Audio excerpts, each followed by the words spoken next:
World tension बढ़ाने वाली एक और खबर आपको बताएं, क्योंकि खबर यह मिल रही है कि राष्ट्रपति डोनाल्ड ट्रंप और व्लादिमीर पुतिन के बीच में दूरियां काफी ज्यादा बढ़ गई हैं। यानी जो अलास्का वार्ता में हमने देखा नजदीकियां बढ़ती नजर आ रही थी, लेकिन अब हो गया उल्टा। क्रेमलिन के प्रवक्ता पेस्कोव ने खुद क्या ऐलान किया, अमेरिका रूस के बीच वार्ता पर रोक, यूक्रेन को लेकर आगे नहीं होगी अब कोई बात, यह कहा गया है पेस्कोव की तरफ से, क्रेमलिन प्रवक्ता।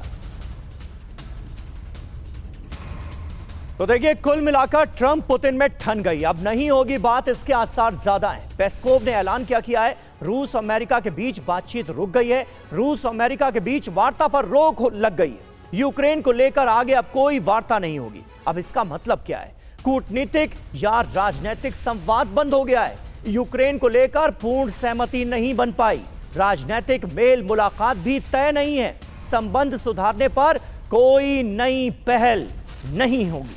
अब यह सवाल उठता है कि आगे होने क्या वाला है। यूक्रेन में शांति अब संभव नजर नहीं आ रही, युद्ध और ज्यादा विनाशक होगा और ज्यादा विध्वंसक होगा।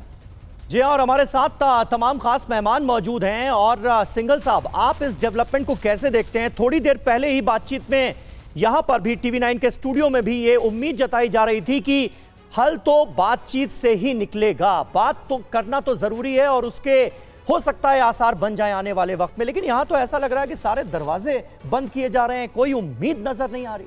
हाँ, बिल्कुल आप समीर सही कह रहे हैं। जो इस वक्त हालात हो रहे हैं, क्योंकि जो चल रहा है यूक्रेन और रूस के बीच में जी, इसका जो सामरिक जो था कि भाई इसका कोई रास्ता निकल आएगा लड़ाई के जरिए से, वो तो स्टेलमेट हो गया है एक तरीके से।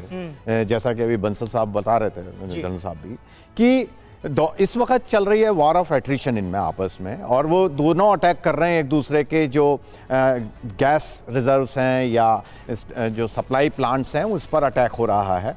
और जहाँ तक आगे बढ़ने की बात है, टेरिटोरियल गेन दोनों में से किसी को नहीं हो पा रहे हैं। ऑफ कोर्स एग्जिजेशन तो बहुत हो रही हैं, कोई कह रहे हैं मैंने 5000 किलोमीटर ले लिया, कोई कह रहा कुछ कह रहा है, बट रियलिटी में कहीं कोई मूवमेंट नहीं हो रहा है। तो अब मेरे ख्याल से इन दोनों देशों की जहाँ तक बीच की बात है, यूक्रेन की और रशिया की, इससे इस वक्त जो झगड़ा है वो ये है कि आगे 6 महीने में वो या 4 महीने में क्या होने वाला है उनके आपस के बीच में, कि यूक्रेन को कितना सपोर्ट मिल पाएगा वेस्टर्न कंट्रीज से, नेटो से, क्योंकि अब विंटर आ रहा है और उन्होंने उनके जो गैस की सप्लाई लाइन वगैरह है उनको ऊपर उन्होंने हमला, रशिया ने पूरी तरह से उनको नस्तनाबूद कर दिया है, वहाँ लाइन बढ़ रही है। सिमिलरली रशिया में जो कर रहे हैं वो यूक्रेन वो पेंट्रेट करके उनको जो सपोर्ट अभी तक मिला है, I think they are getting very good intelligence support, तो वहाँ बिल्कुल पिन पॉइंट वो अटैक हो रहे हैं। तो ये जो है इस वक्त यानी कुल मिलाकर सर देखना होगा कि आने वाले कुछ महीने बहुत ज्यादा अहम है।